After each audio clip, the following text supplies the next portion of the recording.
ज्यावेळेस खासदारकीच्या निवडणुका येईल मी उमेदवार लवकरच महायुतीचा कोण आहे ते जाहीर करेन। पण मी उमेदवार आहे अजित पवार, उमेदवार समजून तुम्ही तिथं मला मतदान केलं पाहिजे, ही माझी तुम्हाला आग्रहाची नम्रतेची कळकळीची विनंती आहे। तसं जर कोण भावनिक होतील, कोण आणखीन काय सांगतील, कोण म्हणतील आमची आता ही शेवटचीच निवडणूक आहे, अमकच आहे तमकच आहे, आता खरीच शेवटची कधी होणार आहे मला माहिती नाही, परंतु सतत असंच सांगितलं जातं। ते तुम्ही भावनिक होऊ नका, ही माझी खूप कळकळीची विनंती आहे।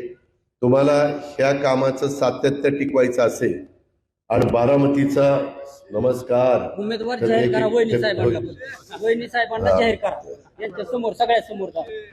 तर त्याच्यामध्ये मला आपल्याला एवढं सांगायचंय, ज्याला म्हणतात बारामती,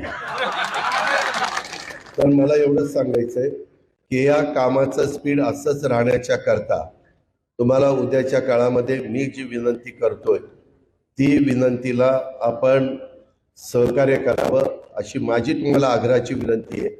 त्याबद्दल आपण सगळ्यांनी अतिशय बारकाईनं विचार करा आणि तिथं योग्य पद्धतीनं तुम्ही मला सहकार्य केलं, मला प्रतिसाद दिला तर पुढची कामं होतील, नाहीतर मी पुढच्या कामाला बांधील नाही।